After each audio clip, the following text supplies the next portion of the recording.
ಶಿಷ್ಯನೆಂದೆನಿಸಿಕೊಂಡವ ನೀನು ಧನುರ್ಬಾಣಗಳನ್ನು ಹಿಡಿದು ನನಗೆ ಎದುರಾಗುವುದು ಎನ್ನುವುದಾಗಿ ಪ್ರಶ್ನೆ ಅಲ್ವ?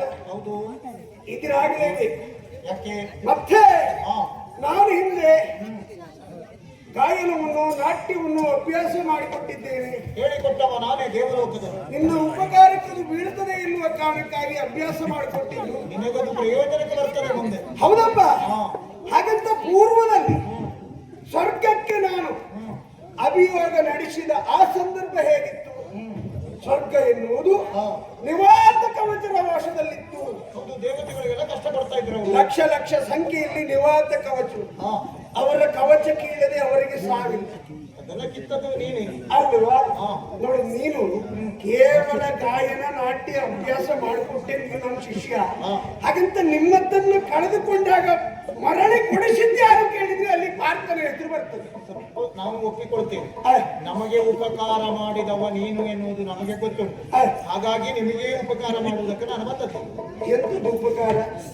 ಉಪಕಾರ ಎಂತದ್ದು ಇಲ್ಲದೆ ಇದ್ರೆ ಗೌರವೇಶ್ವರ ಘೋಷಯಾತ್ರೆ ನೆಪ್ಪು ಒಡ್ಡಿಕೊಂಡು ನಿತ್ಯವನವನ್ನ ಪ್ರವೇಶ ಮಾಡಿ ನಿಮ್ಮನ್ನ ಕಡೆಗಣಿಸುವುದಕ್ಕೆ, ನಿಮಗೆ ಹೊಟ್ಟೆ ಕಿತ್ತಾಗಬೇಕು, ನಿಮ್ಮನ್ನ ಹೀಯಾಳಿಸಬೇಕು ಅಂತ ಬಂದದ್ದಲ್ಲ. ಹೌದಪ್ಪ, ಎಲ್ಲ ತಿಳ್ಕೊಂಡಿದ್ದೇವೆ ನಾವು. ನಮ್ಮನ್ನ ಅಪಹಾಸ್ಯಗೈಯುವುದು ಅವನ ಉದ್ದೇಶವಾಗಿತ್ತು. ಎಷ್ಟು ಚಿನ್ನಾಭರಣ ಉಂಟು, ಎಷ್ಟು ಮಂದಿ ಲಲನಾಮಣಿಯರಿದ್ದಾರೋ, ಎಷ್ಟು ಸಂಪತ್ತು ಉಂಟು, ಅದನ್ನೆಲ್ಲ ಒಮ್ಮೆ ತೋರಿಸಬೇಕು ಅಂತ ಆಡಂಬರ. ಅದಕ್ಕಾಗಿ ನಾನು ಹಂತದಲ್ಲಿದ್ದೇನೆ, ನಾನು ಸ್ಥಿತಿವಂತನಾಗಿದ್ದೇನೆ. ಇವರೆಲ್ಲ ಕಾಡಿನ ಬದಿಯಲ್ಲಿ ಗಡ್ಡೆ ಗಣಸನ್ನು ತಿಂದುಕೊಂಡು ನೋಡಿ ಒಟ್ಟಿಗೆ ಚುಟ್ಟಬೇಕು. ಅದೇ ಉದ್ದೇಶ. ಆ ಉದ್ದೇಶಕ್ಕಾಗಿ ಅವ ಇತ್ತ ಬಂದಿದ್ದಾವೆ ಎನ್ನುವ ಕಾರಣಕ್ಕಾಗಿ ನೀನು ಬಂದದ್ದು ಯಾಕೆ? ನೀನು ಬಂದು ಅವನನ್ನ ಸೆರೆ ಕಟ್ಟಿದ್ದು ಯಾಕೆ? ಅದು ಬೇಕಾಗ್ತದೆ. ಯಾಕೆಂದ್ರೆ ಅವನ ಪರವಾಗಿ ಬಂದೇ ಅಲ್ಲ, ಹೋಗಿ ಹೇಳಿ. ಯಾರು ನೀನು? ಗುರುಗಳ ಗುರುಗಳೇ ಬಾಯಿ ತುಂಬ ಕರಿತೀವಿ. ಹಾಗೆಲ್ಲ ಗುರುದಕ್ಷಿಣೆ ಕೊಡಬೇಕು ಎನ್ನುವುದಾಗಿ ಬೇರೆ ಏನೇನೋ ಅನ್ಕೊಂಡು ಬಂದಿಲ್ಲ.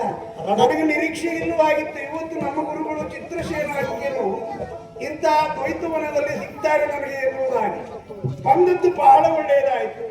ಹಾಗಂತ ಗುರುದಕ್ಷಿಣೆ ಕುರಿತಾಗಿ ಈ ಸಂದರ್ಭ ನಾನು ಯೋಚನೆ ಮಾಡುವುದಿಲ್ಲ. ಇದು ರಣಕ್ಷೇತ್ರ. ರಣಕ್ಷೇತ್ರದಲ್ಲಿ ಗುರು ಹಿರಿಯರು, ಅಜ್ಜ ಮೊಮ್ಮಗ ಸಂಬಂಧ ಎಲ್ಲ ಬರುವುದಿಲ್ಲ. ಇಲ್ಲಿಗ ನಾನು ಬಂದದ್ದು ಯಾಕಾಗಿ? ಆ ಗೌರವವನ್ನು ಬೀಸಿಕೊಂಡು ಹೋಗುವುದಕ್ಕಾಗಿ.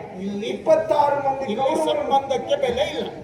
ಇಲ್ಲಿ ನಿನ್ನ ಗುರಿ ಮುಟ್ಟಬೇಕು ಅಂತ ಆದ್ರೆ ಅವನಿಗೊಂದು ನ್ಯಾಯ ಕೊಡಿಸುವುದಕ್ಕೆ ಬಂದದ್ದು. 26 ಮಂದಿ ಕೌರವರನ್ನ ಈಗಾಗಲೇ ಸೆರೆ ಕಟ್ಟಿ ಎಳೆದೊಯ್ತಾ ಇದ್ದದಲ್ವಾ? ಹೌದು. ಎಲ್ಲಿ ಕರ್ಕೊಂಡು ಹೋಗುವುದು? ಹೋಗ್ತಾನೆ ನಮ್ಮ ಊರಿಗೆ, ದೇವಲೋಕಕ್ಕೆ. ಸರಿ, ಅದು ಯಾಕೆ ಆಗ್ಲೇ ಹೇಳಿದ ಹಾಗೆ ನಿಮ್ಮನ್ನೆಲ್ಲ ಅಪಹಾಸ್ಯ ಮಾಡ್ಲಿಕ್ಕೆ ಬಂದವ ಅವ.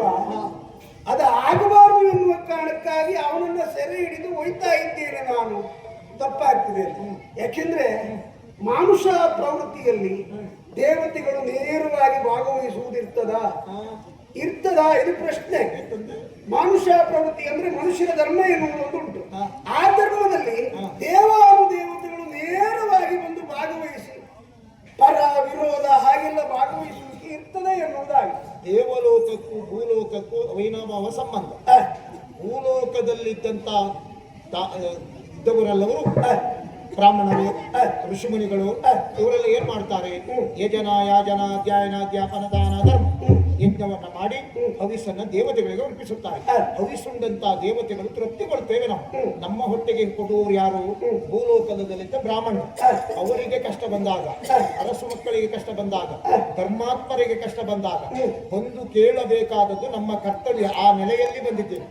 ಮಾನುಷ ಪ್ರವೃತ್ತಿಯಲ್ಲಿ ಧರ್ಮದಿಂದ ಇರುವವರಿಗೆ ದೇವಾನುದೇವತೆಗಳು ನೇರವಾಗಿ ಬಂದು ಸಹಕರಿಸಿದ್ದು ಪ್ರಕರಣ ಯಾವುದೋ ಒಂದು ಸಂದರ್ಭದಲ್ಲಿ ಇದ್ರೂ ಇರಬಹುದು. ಹಾಗಂತ ಇಂತಹ ಪ್ರಕರಣದಲ್ಲಿ ಪರವಹಿಸಿಕೊಂಡು ಬಂದಿದ್ದಿ ಎನ್ನುವಲ್ಲಿಗೆ ಆಶ್ಚರ್ಯವನ್ನು ಕಾಣುವುದಕ್ಕೆ ಸಾಧ್ಯ ಉಂಟು. ಯಾರಾದ್ರೂ ಕಳಿಸ್ಕೊಟ್ಟಲ್ಲೇ ಹಾಗೆ ನಿರ್ಣಯಿಸ್ತೇನೆ.